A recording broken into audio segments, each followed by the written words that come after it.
Okay, perfect. Does it look like it's recording? I think it should be. I'm sure everyone. Yeah, it's recording. I see it. I see it's recording. I don't see anything. So, okay. Yeah. So sorry about that, everyone. Again, my name is Amanda, Center Director at Brain Balance of San Diego. I really appreciate your time this evening, and I'm going to try to keep my presentation relatively short, but jam-packed with a lot of resources, as Christy said, to be able to allow you to be able to apply these tips right away throughout your day and throughout your weeks and hopefully throughout your school year as well, whether or not it's distance learning. And then I'll tell you a little bit more about what Brain Balance is about towards the end, okay? So, I want to just briefly go over what is attention and how it's related to brain development. And that's important because the tips I'm going to give you kind of relate back to brain development and essentially the root causes and reasons why your child might be struggling the way that they are. And feel free to type into the chat box the ways your families are struggling and what specific tips you're looking for as well. That'll help me answer those questions towards the end. Then, of course, I'm going to share some tips and strategies for you to use at home, really talk about structure and routine and how important that is, and again, how it relates back to learning and creating behaviors that you want to see in your child. Brain breaks are very important, especially if you are learning at home or doing a hybrid model or homeschooling. And then big question that Christy wanted me to address too is how do you motivate an unmotivated child? Maybe you're doing everything you can and your child's still resistant. So we'll talk a little bit about that, and then again, how Brain Balance can help and answer some of your questions afterwards. So what is attention? Attention is not one thing, but many brain networks and pathways kind of working together, basically. And I like to think of the brain like a big highway with all these areas that are supposed to be chatting with each other, flowing smoothly, right? But when we have disconnections in the brain, that's when we see some of the struggles that kids may have academically, socially, or behaviorally. And I wanted to note this research because very recent research has continued to confirm that we know so much more about the brain these days, and it's not just the different regions that are responsible for success. It's really, again, the connectivity. That is what's essential. We want the highways to be uninterrupted, no roadblocks, no construction zones, no scenic routes, right, to learn and to function. And so connecting, again, is really key to getting to the root of your child's challenges and really help your child succeed in learning and functioning at their best. Now that's important because I imagine many of you have kids who are struggling with executive functioning. Perhaps that's trials and tribulations with inhibition, with their behavior, maybe emotional regulation and organization or self-motivation that we talked about. And that stems back to cognitive skills and cognitive tasks. And cognitive tasks are stemmed back towards brain connections. So if you want to improve their executive functioning, you have to, again, improve their brain connections to improve those cognitive tasks. What we want, again, ideally, is that balanced brain for an individual to function at their potential, basically. When we have that imbalance, again, that's when you see issues with learning, maybe being socially appropriate, emotional regulation, maybe motor development, and that coordination as well. That's another red flag. Here's a basic example of what it might look like when your child is more left brain versus right brain weak. Most kids who struggle with attention, focus, inhibition, they tend to be more right brain weak, just so you know. But remember, it's not just the region that we want to understand. We need to understand all the different areas of development and how to improve the connections between each region of the brain. Now, we have done a really great study with Harvard. Harvard showed last year, the white paper was published, where our exercises that we do here on site has helped kids who are diagnosed with ADHD have long-term success and improvement in brain connectivity, just as effective as someone who is on ADHD medication, and only if it's the correct medication and at the optimal dose. And I imagine a lot of you struggle with this because there's side effects that come along with it, and you're always having to play around with the medication. And through a holistic means, a drug-free path, you can improve their functioning. Studies have shown how exercise can help you process information faster than kids and people who do not engage in physical exercise. And this is huge because the tips I'm about to share have to do with movement, right? And so at Brain Balance, we engage the brain through a variety of means. And I wanted to include this developmental unit because in the end, it's not just, remember, one area of the brain that we're focusing on. It's really all these different areas of development that need to be balanced. You need to have that trifecta, if you will. And by working on primitive reflexes, various sensory motor skills, understanding body awareness and your visual and auditory processing, and you have your rhythm and timing correct, only then when you have these areas that are developmentally appropriate are you going to function at your best. And things like movement and your senses are the strongest attributors to igniting the different neurons in your brain and creating those pathways. So at home, let's get to the tips. Movement matters. You really need to use your muscles to engage your brain. And I really recommend in the morning doing some kind of exercise to get their heart rate going. If you think about if the kids are in school, typically when you drop them off, they have a chance to run around, play in the playground before school starts. So that's their way of naturally already elevating their heart rate. So if you're not going to school right now and you're at home, don't go straight from the kitchen table to the next seat over where the laptop sits. Get them outside a little bit, get them to move their body a little bit and get that blood flowing. When you're in school, it is really important to constantly take brain breaks as well. It helps you reset the brain, reset focus, and really improve productivity, okay? And then in general, screen time needs to be countered with movement. And so right now with distance learning and homeschooling, there's a lot of screen time with school. So make sure almost as often as you're on the screen, you want to be getting that body moving as well. So a basic example is if you want to watch a 30-minute show, say in the evening, right? Have your child run around for 30 minutes before or after that screen time experience. Other things you can do now, again, move body, engaging your brain, balance screen time with movement. Nutrition is also really important. Having a healthy, balanced meal, plenty of protein. There's a lot of research showing the gut-brain axis and how what you eat affects your body and your brain. And here at Brain Balance too, we have a Balance 360 nutrition program where we asked you to consume low inflammatory foods. So high inflammatory foods, typically high inflammatory foods would include gluten, dairy, soy, and corn. And then one thing that I'm sure parents will agree with me with is also reducing all those added sugars. So make sure nutrition is something you're considering. And another thing I really emphasize to parents and families is sleep. Your child needs a lot of sleep. Typically kids who have neurodevelopmental challenges and disorders, like kids with ADHD, they're, remember, working a lot harder than their average peer. And so they typically need a lot more sleep than their friend, right?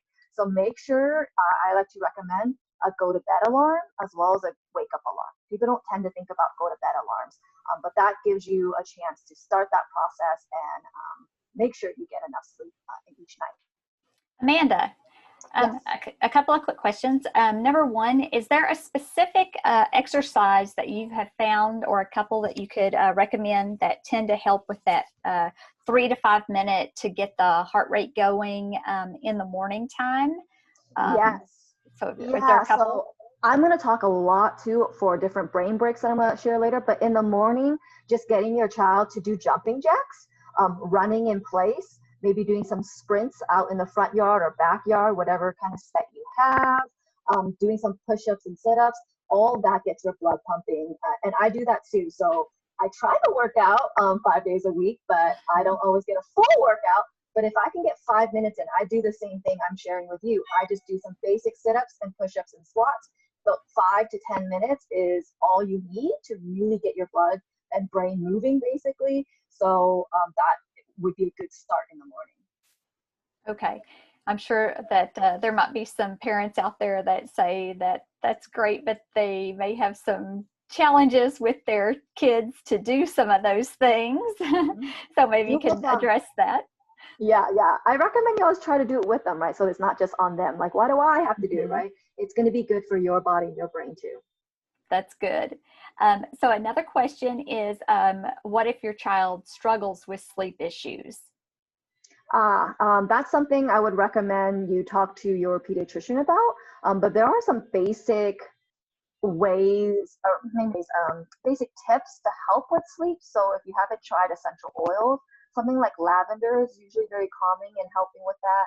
Making sure that you stop screen time at least 2 hours before you go to bed. So calming that brain. There's a lot of screen fatigue and the blue light, as you all know, these days at least. And thinking about what you're eating before bed too. What you eat, remember, matters, and it could wake you up more or put you in a funk or wake you up throughout the night, right? So as adults, think about like caffeine or alcohol. That tends to disrupt your sleep. But with kids, the carbs at night, if it's a heavy carb night, that's not always the best for your little child's body either. And then just making sure you have a routine, and we're going to talk about that next. Having that steady routine, and you know your body's trained to go to bed at a certain time, and this is what you do, is important. And one other thing that people don't tend to think about is making sure your bed in your room is a go to sleep area. But if you're reading in bed, you play in bed, and you really do everything under the sun at your bed, including go to sleep, your brain, again, that routine isn't quite there, and it doesn't necessarily trigger that it's bedtime. So I try to, for instance, I try to read in the living room and then move to the bedroom when I'm ready to sleep, so my brain is trained. That's great. Okay. There's other parents are kind of chiming in the chat, so it's also helpful. If you have other tips, you all have lived through it, let each other know what worked, what hasn't. It really takes a village and a community, and that's why I love this group. So please share your tips with each other as well. Okay, a couple other pieces of what you can do now is training. I'm going to talk a lot more about attention and focus, types of attention, brain development, whatnot this Thursday during a different talk, so I'll share about that later. But training your child's brain to engage in sustained non-reward activities is important too. So a lot of times parents wonder, well, my kid has no problem focusing because they can watch YouTube or play video games, for hours, not a problem. But that is a different kind of attention than doing schoolwork, than you getting through your workday, etc.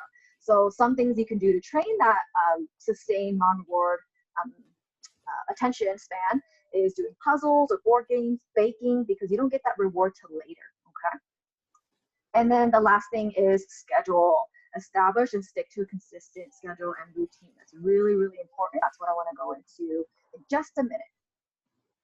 Okay, so additional distance learning tips, plan ahead. I know it's going to take a lot more work on your end, but it's very important that you do your part to know the schedule, know what's going on, what the objectives are, so that you can review it throughout the day or at the end of the day and not be surprised when the teacher messages you later or at the end of the week, and then you have all this homework on the weekend, okay? Establishing a morning, midday, and evening routine. A lot of times we think about maybe just the morning routine. What do you do? Wake up, brush your teeth or whatnot, breakfast, and get out the door, right? But midday routine is important too. What do you do your breaks? How do your lunches look? And then, of course, I mentioned the evening routine. The evening routine is really important to get your body and brain ready for bed. Review your schedule with your child. So not only do you need to know your schedule, but teach your child what the schedule is as well. Teach them those executive functioning skills. A large calendar is very helpful. Color coding, having checklists. A lot of kids with challenges with their executive functioning skills, checklists work really well. Really consider your setting as well. What is going on that may be affecting your child's attention? Are there any distractions around? If they're a fidgeter, do you have accommodations for them? Because just expecting a child who fidgets a lot to just sit still is not realistic, right? Think about flexible seating too, right? I do not like sitting all day. Right now, I'm actually standing. Standing engages the brain differently, different muscles than sitting. Maybe your child wants to lay on the belly sometimes and you engage their core that way. But also think about ergonomics. If they are going to be sitting, is the computer out of the right height, or are they looking too far down or too far up? Is their seat comfortable? Again, just all these components that we tend to think about as adults, the kids need that setup for success too. And then kinesthetic learning. Kids with ADHD and kids who struggle with attention and focus really need a multimodal sense learning approach. And so any opportunity you get to get them to utilize their body, like out loud, maybe learning a vocabulary word with a specific body symbol, I guess, is important. Okay, so as much as you can incorporate kinesthetic learning is great. Making sure you have appropriate breaks. So we talked about frequent breaks, but appropriate breaks are key too, because if they're at school, when they take a break, they're typically not watching TV, playing a video game, looking at YouTube videos, right? So at home, that shouldn't change. So when it's break time during their school, they should be running around playing like they would have. Give them an opportunity to chat with their friends. So it is more screen time, but limited, right? Give them a chance to chat with their friends and send a text or do, FaceTime or whatnot. But make sure, again, that overall it's an appropriate break, making sure they're getting that snack like they normally would, etc. And then the last thing is self-care. Not just for the kids, but for you, making sure you're eating healthy meals, you're practicing what you're preaching, you're hydrated, you're taking breaks too, and just mindfulness practices to kind of center and bring you back to be able to focus. Okay.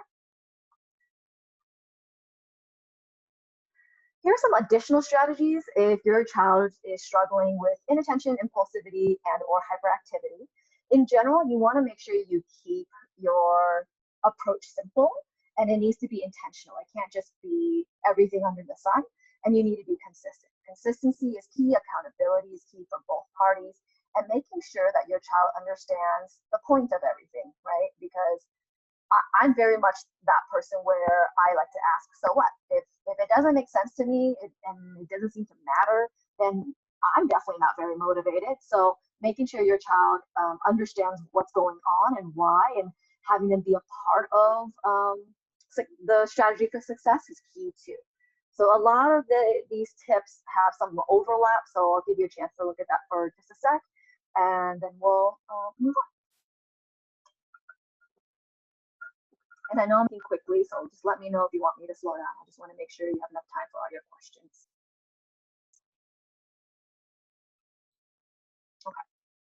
And remember, you'll get a copy of this presentation as well, so you can review more later on. Oh, I failed to mention positive reinforcement. How could I forget? It's really important, whatever habits you're trying to instill in your child, that you praise them. Positive reinforcement is key to build the appropriate connection in the brain that you want to see again and again. That's what learning is. Learning is igniting that neuron in the brain and it engaging all these other neurons. And when you do it enough, you create a path, hopefully an efficient path in the brain.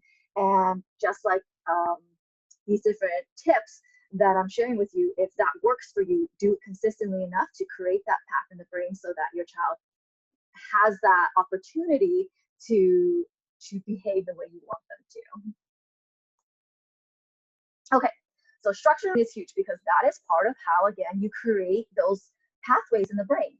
Having that consistency in that structure allows you to see those positive behaviors. One thing is making sure you work with the teacher. So again, knowing the agenda, the homework assignments, project test dates, etc. Again, it is work on your part to understand all that, but not just on you, right?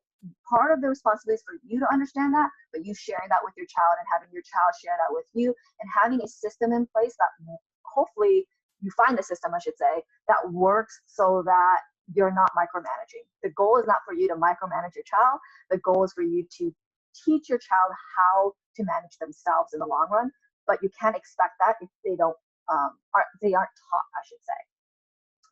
Really get organized too, right? That's something a lot of our kiddos with ADHD struggle with, poor organization and time management. Well, again, they need to be taught that. So find tools that work for you.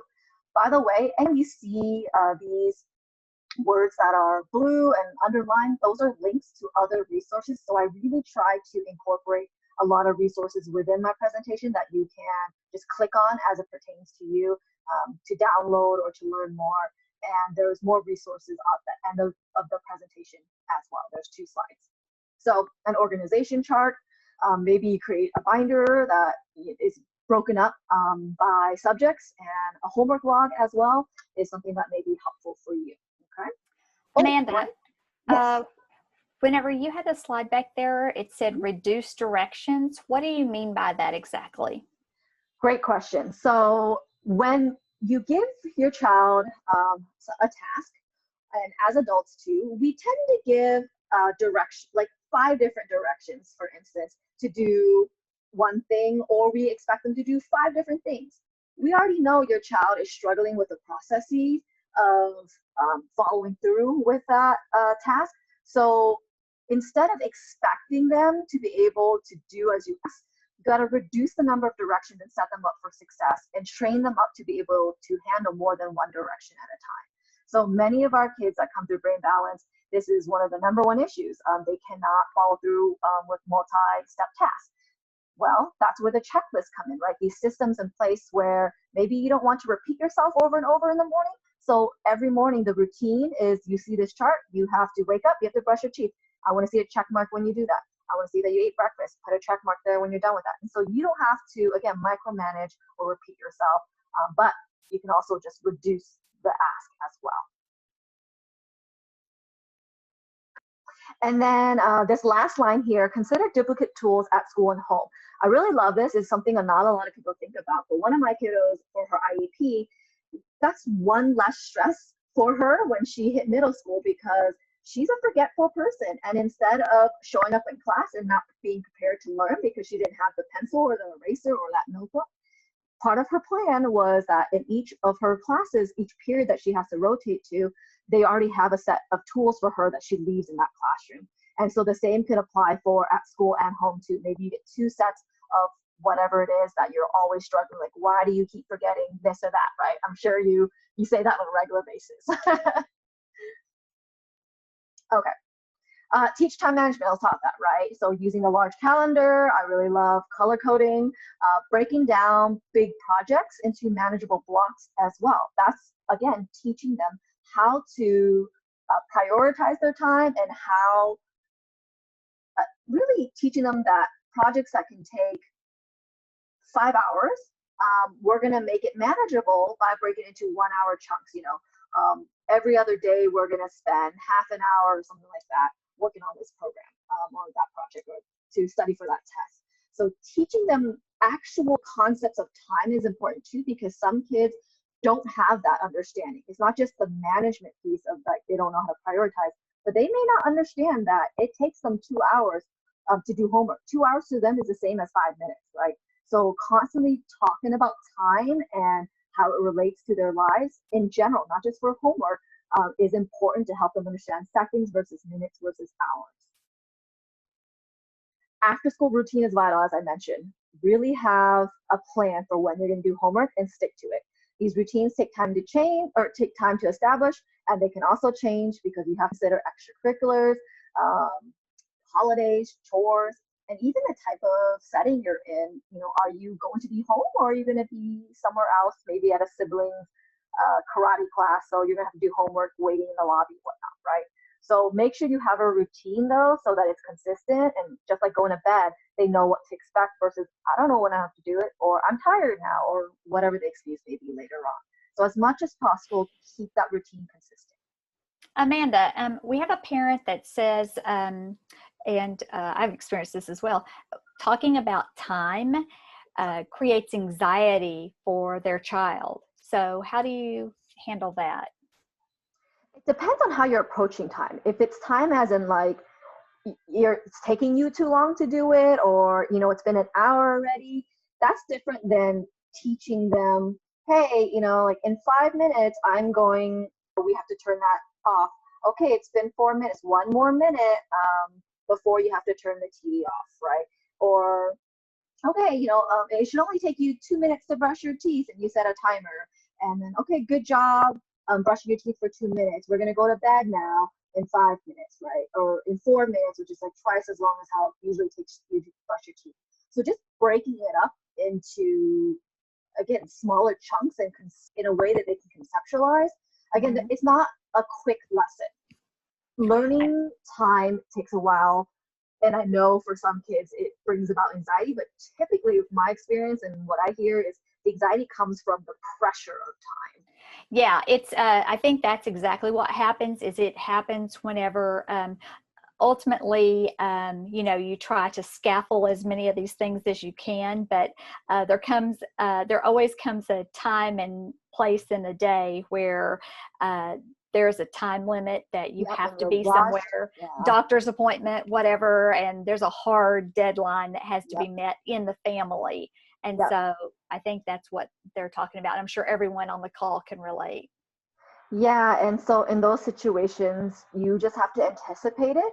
And if you already know rushing your child's not going to be helpful, you have to self-manage and not rush, and just know that whenever you don't finish, or you're not going to finish, or you're going to be late, right? Because why would you set yourself and your child up for failure knowing that that pressure of time and urgency is not going to be met anyways? So really take your time, build to these scenarios. But yeah, you're going to have moments where things happen. That's my philosophy. Things happen.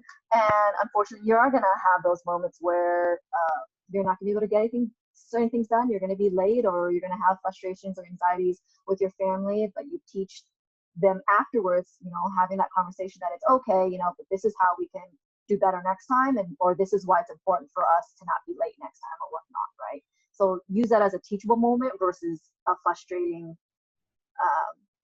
lost, you know, angry time, I guess. Hmm. And I think there's another parent that has an issue with a child that has got assignments, and they're each night they get behind. And I don't know. I think that maybe some other feedback from other parents, or maybe do you guys do consultations, Brain Amanda? balance? Brain balance, you mean? Yes. Yeah. Yeah, I do a lot of phone consultations. We do in-center assessments as well to help you understand kind of the full picture of what's happening. I do school meetings quite often, parent-teacher conferences, or with IP meetings and whatnot as well. Whether or not you're in the program, if you get assessment with us, I can help share those, the understanding of what's happening with the school and Okay. any other providers. I just thought I'd ask that question for this parent, because it seems like there's a lot going on with this particular situation. So anyway. Yeah, call me if it's more complicated. Then I'm going to have my contact information at the end as well too. So feel free to contact me personally. I'm happy to answer whatever questions you may have.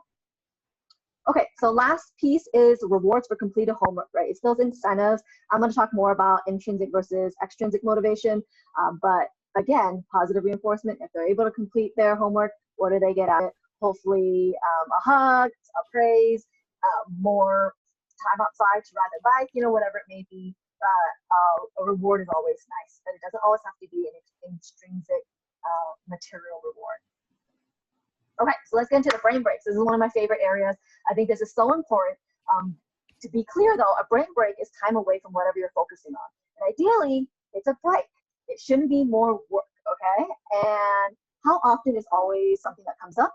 For grade school kids, it tends to be every 10 to 15 minutes. And for high school, middle school kids, longer, you know, they're able to, generally supposed to be able to sustain their attention more often, about 20 to 30 minutes. With your kiddos, it's probably all a little bit staggered less, so maybe more 5 to 10 minutes, and 15 to 20 minutes or so.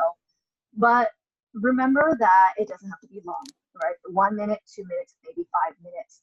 And the key is to do them before fatigue, before the distraction, before lack of focus sets in. And the goal, remember, is to reduce that stress and frustration and really improve their attention and productivity in the long run. Know that they can be active activities or quiet and relaxing. Sometimes people think brain breaks have to be this active thing to pump the blood, but not always. And I'm going to share various examples with you next. Now, when you plan for these breaks, that's really key to plan for it as well. There's two ways you can do it. You can do interval breaks, basically meaning you time it, right? Okay, you can work for 10 minutes and you'll get a 1 minute break, right? Or it can be ratio breaks. Basically, it's tied to the behavior. Like, hey, get through 5 problems out of the 10 math problems that you have to do, and then you can take a 2 minute break and then you finish 5, or finish your English paper first. You can take a 10-minute break, and then I want to see you do your next science project or something like that, right? So planning out these breaks, making sure they're accomplished before lack of focus is important. And remember, keep them short, keep them frequent, but keep them short, okay? So what are the things you can try? So here we do something called Mindful Minute. If you're in Power Unified, I know that they do this as well, and maybe some other schools or teachers practice this. It does not have to be this long, drawn out experience. Mindfulness is something that has a lot of research backing how it can calm your body, really, again, improve brain connectivity and focus and emotional regulation. And it could be something as simple as different breathing techniques. And if you click on that link, I have different resources and additional links to various breathing techniques, or something like a sound bowl. Maybe you have your kids sit, eyes closed, and just listen intently to the ringing of the bowl until it stops. And basically when it stops, maybe you have them touch it, and that's how you know they've been able to listen to it fully, basically. Tapping into your senses is something I try to do when I feel a little overwhelmed. I sometimes try to look for all the colors of the rainbow in my peripheral, or not, sorry, in my general vision, not just my peripheral vision. Can I see a pink color, a red color, a blue color, and whatnot? Maybe you do 5, 4, 3, 2, 1. So can you see 5 things, touch 4 things, hear 3 things, smell 2 things, taste 1 thing? So utilizing your senses, remember, engages the brain a lot and helps set it. So think about that. There's, of course, a lot of breathing, stretching, and yoga activities you can do too, especially chair yoga. I love that because you're going to be sitting anyway. So how can you engage the body in ways that you don't have to wrangle them back in? So think about that too, actually. The breaks that you take, is it stressful? Are they going to be able to come back to center and focus after that break? So it is going to vary depending on the way your child responds to breaks, right? Or the types of breaks that are best for them. Yoga Ed is a really great resource that I like. I have links to their wellness breaks, volume 1, 2, and 3. At the end of the presentation, there's a link to their website, though, that has the videos. So the links here are just the PDFs and images and directions, but the videos are on the link at the end, which I really like. So these are calming activities. Piano fingers is really nice too, just very simple, works on fine motor skills as well. Basically, you tap your fingers to your thumb, 1, 2, 3, 4, 5, 6, 7, 8, and just go back and forth 25 times. You can do both hands. Eventually, kids get good enough to do both hands, so that takes coordination and fine motor skills as well. A doodle break, really nice. So just give them some blank paper or blank surface, some kind of writing utensil, maybe put on some soft music in the background, and just let them doodle and just let their brain escape and let them, let the creativity flow. And there's no right or wrong, or there's no intention behind it. Letting have free form is really important too, to promote creativity and, again, relax the brain. So doodle breaks are really nice.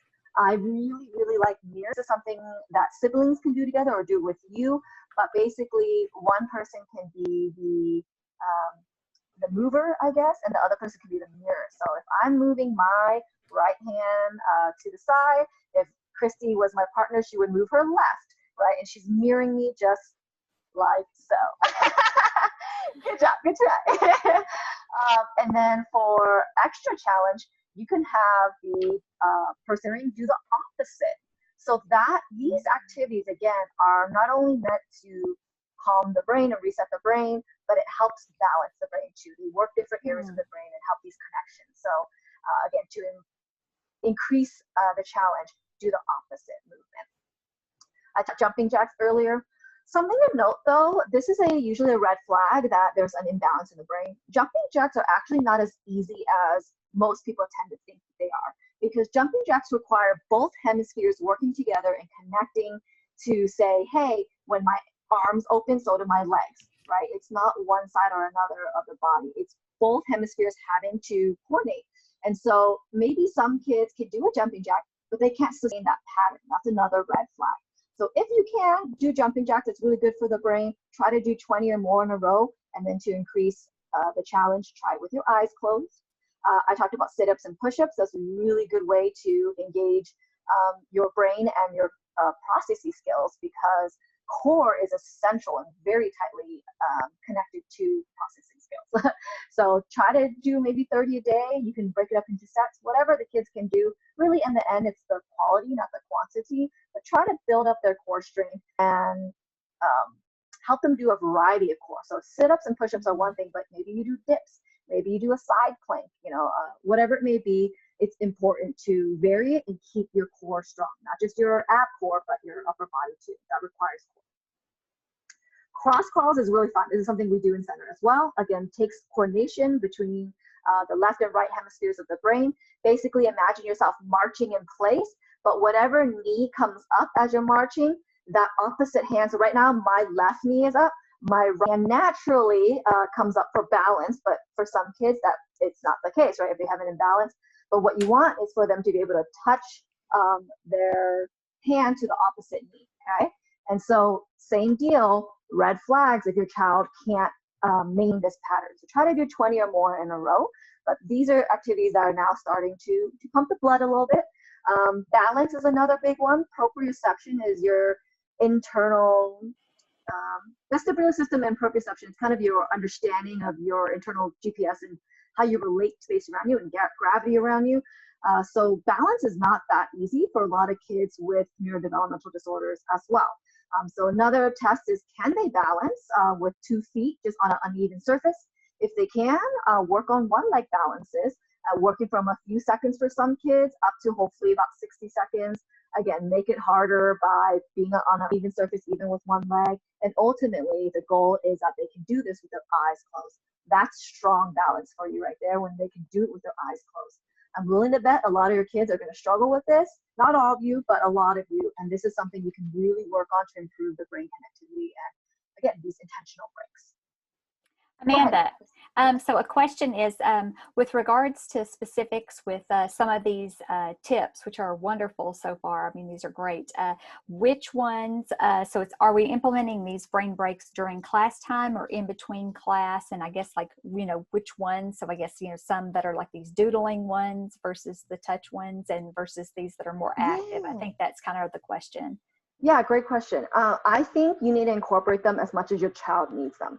So if your child can sit through a Zoom class and your teacher ideally is incorporating breaks throughout that Zoom lesson, if they're at home, at least for distance learning, then that's not something you have to worry about, right? But in between class, yeah, they should be moving their body a little bit and taking that break, because think about it as periods. If your child is usually normally walking from one class to another, that's exercise right there.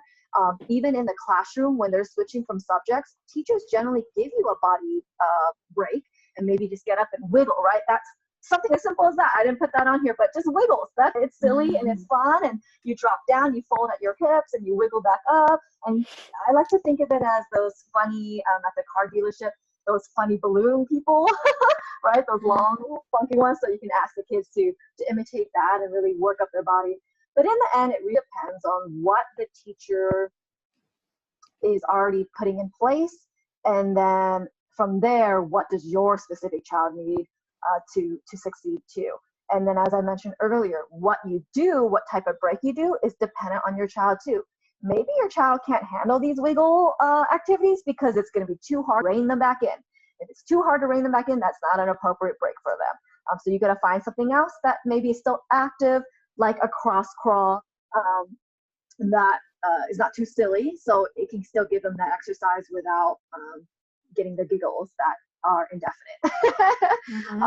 Right? So it just depends on your child. And remember, you don't expect yourself to be perfect, right? You have to experiment and see what works, and what works one day may not work the next day. Know that as well, okay? Gotta be flexible and have that growth mindset that we want to teach the kids as well. And so, yeah, the last few, Superman is a good one too. It's something we also do in center. It works your core and coordination as well. So laying on your belly, holding one arm up and your opposite leg, holding up for however many seconds you can. Sometimes it's really hard for the kids because it requires quite a few different skills and may be affected by something we call primitive reflexes. I mentioned that word earlier on that developmental pyramid, but sometimes kids can't do this. They cannot separate, like laying on your belly and reaching, your arms up, but the feet have to pop up. They have a reflex that they shouldn't have right now. And so we try to work on these reflexes too. And they're quite full as part of a brain break. Okay. And I can tell you more about that if you message me. Freeze dance, again, just being your wiggles, or just dancing in general, a little dance break. I love that. And then when music stops, you refocus. And then even clapping games, like Miss Mary Mac or Patty Cake. I used to love slide. You slide with your friends, and then you slap backwards. But those are really good for coordination as well. Okay.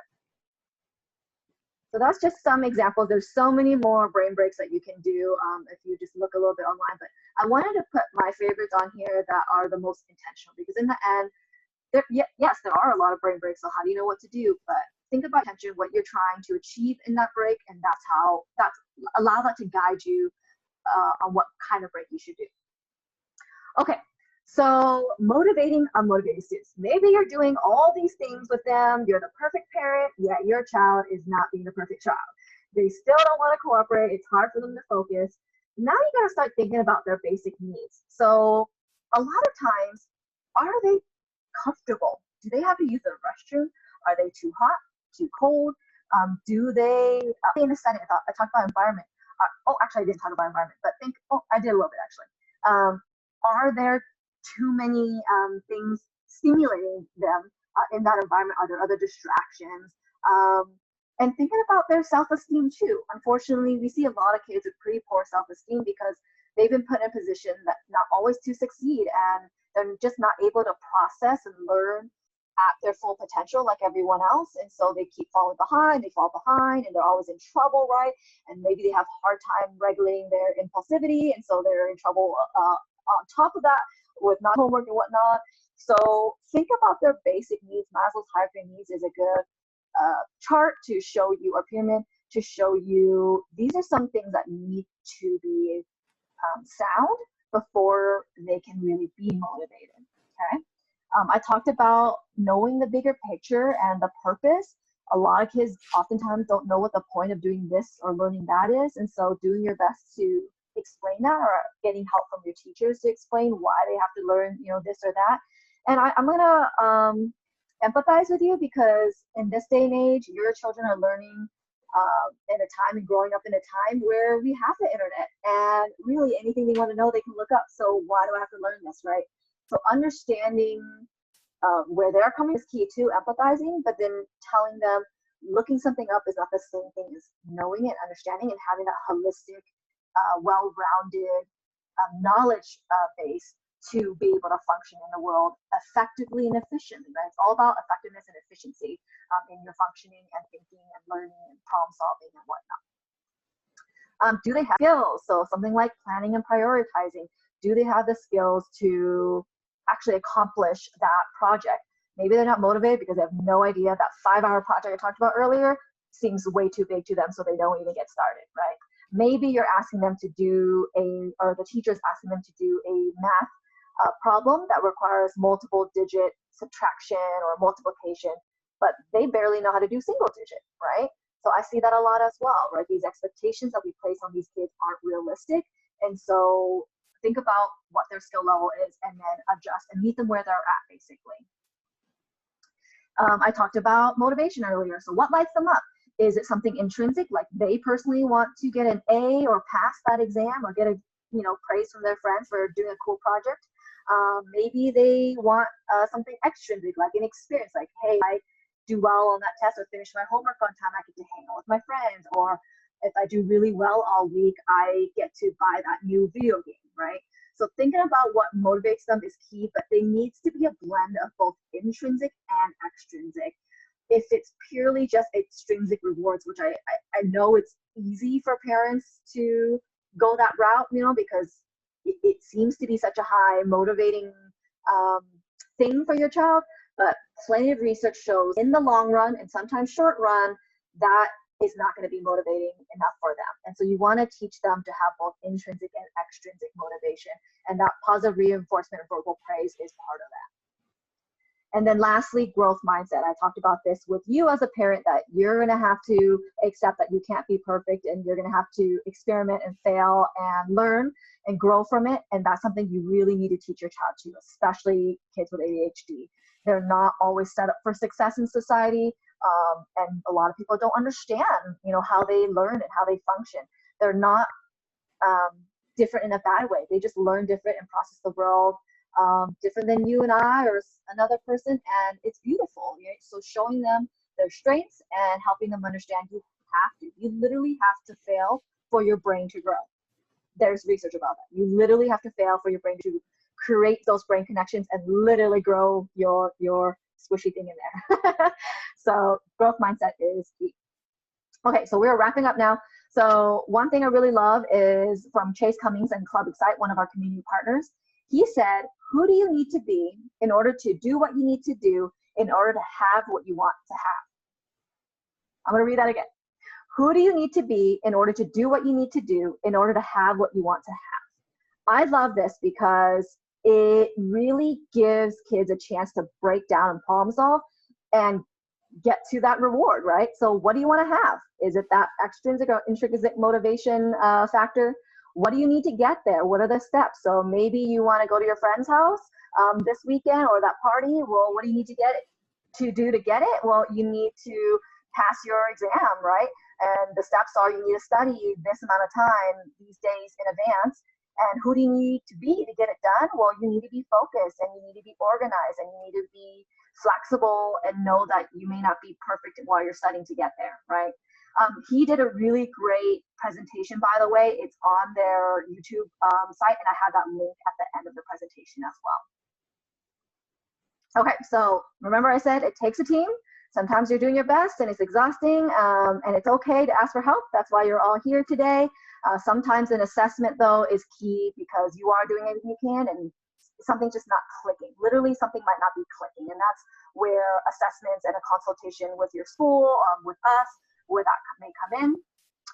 A little bit about the Brain Balance Program. We are a program designed specifically to strengthen, again, those brain connections through a combination of physical, sensory, and cognitive activities. We serve a big age range, and we've served over 40,000 families, honestly, over a decade now across the nation, and majority of them have issues with attention focus. So we know what we're talking about. We have a lot of research backing it. I see a lot of successes with our program, so I'm sure we can help answer some of your questions or support your family as well.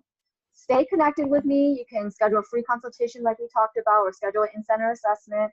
You can contact us, either call, text, or email.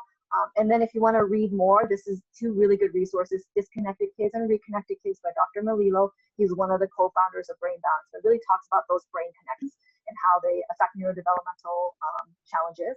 And then on social media is a really great chance for you to learn about all the tips that we're constantly giving out each day. There's blogs on our website, and then webinars and resources like this I put on our YouTube channel as well. On Thursday, I mentioned I'm doing a special workshop on attention and focus. Really, it's an hour and a half, really focusing on what is happening in the brain, get to the root of the issue, and what flags to look for and how it impacts them, and what can you do to improve it, right? It's not something your child is stuck with. How do we really help them actualize their potential? So you got to RSVP on that link. And then in November, I'm doing a really neat presentation in person at the Autism Resource and Treatment Center with Dr. Kevin Johnson with Center for Health and Human Potential, but talking about neurodevelopmental disorders as well. Again, those brain, just getting back to basics of what's happening at the root of everything. So very limited seating. So if you're interested in that, please RSVP. And let's finish up with some questions. Okay, you've got another one here. So Amanda, a question from a parent is talking about tips for rejection sensitivity, and says that their children sometimes can be extra sensitive to rejection despite them expressing the need to fail in order to learn. So any suggestions for this family? That's tough because, so I'm not a trained psychologist, so I know there are some other professionals out in the community that can probably help you a little bit better. But my best suggestion is truly teaching growth mindset. There's a lot of resources online too, and programs that you can tap into, free resources as well, to start training your child on the concept of growth mindset. So it's not just in your face, constant saying you have to fail to succeed. Just saying that over and over doesn't mean much, right? So building them up, again, those building blocks, scaffolding is important. And that's honestly the best advice I can give right now, is teaching them what growth mindset means, having them be able to truly internalize that and understand that, and really positive reinforcement. You have to practice what you preach and not put them down, with someone so close to home. Sometimes it's hard. We do both. We praise them, but we also put them down. So, and sometimes it's unintentional, right? It's these little comments or tones that they pick up on. So again, you can't be perfect, but do the best that you can and give yourself grace to teach them that concept. Okay, another question's come in on tips for oppositional defiance.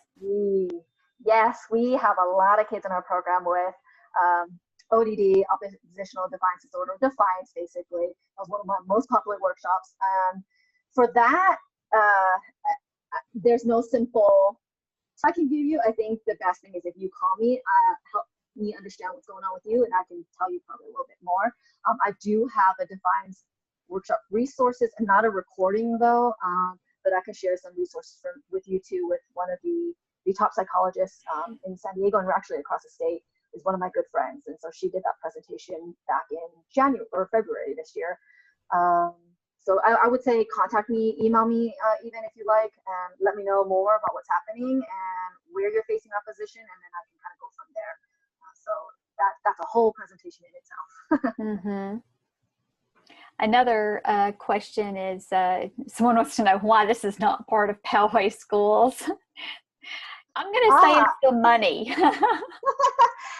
Honestly, so my background's in education, and I've worked with families and different community partners and school districts, and ultimately it just takes time for those relationships to build. And Poway School District knows about us. We actually are connected with people in the district office level. They're proponents of us, most of them are at least, who are aware of us. But everything, as you know, in the school district takes time to change. So we, right now, the best effect that we have is working directly with principals. So we have that relationship with some schools, definitely with groups like JAD here, parents one-on-one, and having them be the advocates and talking to the PTA or their teachers, or parent-teacher conferences, just bringing me into the picture. So if you're a proponent of the idea of brain balance and really understanding the whole child and approaching them from the root up, that foundation up, right? Let your schools know about us, and the more they hear about us and the more parents say, hey, I want this alternative solution to support my child, and not just constantly putting a band-aid really on the symptoms that you're seeing in school or at home, that's going to be key. But we are making headway with the school districts, not just Poway, but others as well, but it's going to take time. Mm-hmm. Okay, I'm going to give you, let's see here. I'm going to give you this, yikes. Okay, let's see.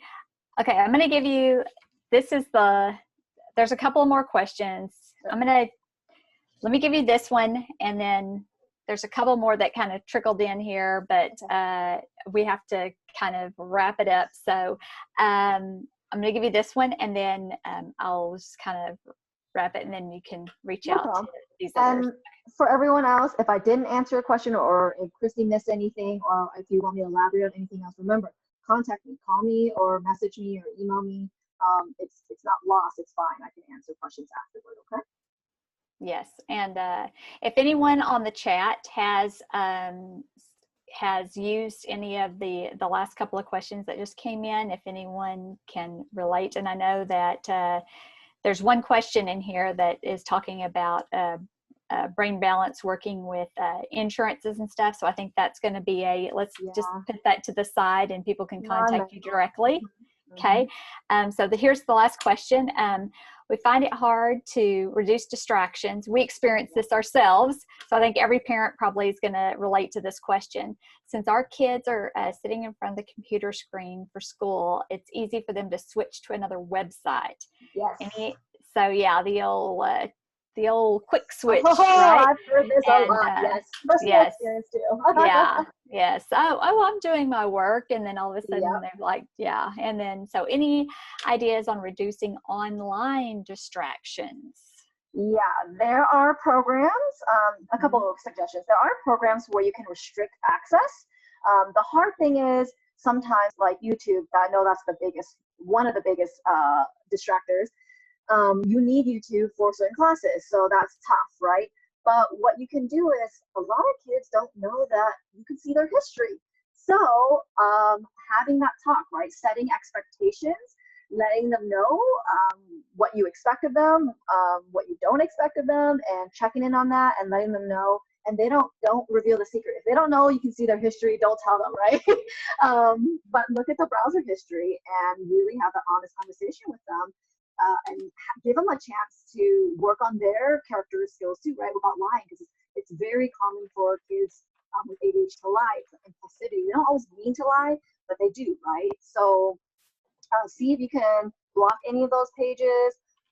Definitely have those talks. Maybe, maybe it has to be in the beginning of each day and checking in halfway through the day and checking at the end of the day of their productivity and seeing if they follow through on their end, right? So accountability is key as well. We can talk about behavior charts too if you want afterwards. There's a specific way to make that successful. But those are a couple of my suggestions. I totally get it. It's a hard world right now. Mm-hmm. So I think that's great. And yeah, we ended up getting a Gryphon, which is, basically it blocks a lot of things. And a lot of days we have to just, we have to turn the whole internet down. We just have to shut the whole thing down. I know families do that too. Mm-hmm. Just shut the whole internet down. That's what has to happen. It's true. And sometimes if you can't learn online, then you don't. And you're going to have to talk to the teacher or the school about alternative options, right? There always has to be another option if that's not working for your family. That's right. They can always print out what needs to be done, and you can go to the teacher and say, look, this is, just say, this is absolutely not working and we need to have it in a different format. And so if you can't provide it, you're not offering us FAPE, and they have to you have options. Yeah, make sure you understand you have options. So a lot of people are wanting to know how they can get a copy of the slides. And I also had some people private message me for your slides. Are they also, I know you said that you're going to be recording the presentation. It's going to be available on the Brain Balance website. Yeah, I'll be on our YouTube channel. And so, Christy, if you don't get a chance to send it out, then you can always reach out to me, everyone. It'll be on our YouTube channel tomorrow. And the presentation slides, ideally, we'll be able to send that link with the presentation slides out to everyone for you who joined and those who missed it. That's wonderful. Well, I just want to say thank you so much to Amanda for, what a wonderful presentation for one thing. And I learned so much. She gave us some wonderful strategies as a parent, because I'm a parent just like you guys are. And we really appreciate you volunteering your evening to help us with your tips. And so I'm seeing thumbs up and claps across the internet. So yes, thank you. I appreciate this time. Yes. Thank you. Call me, contact me. Have a good night, everyone. I hope you're able to apply some of these tips right away. But have a good night's sleep. That's number one, right? Great tip. Thank you so much, Amanda.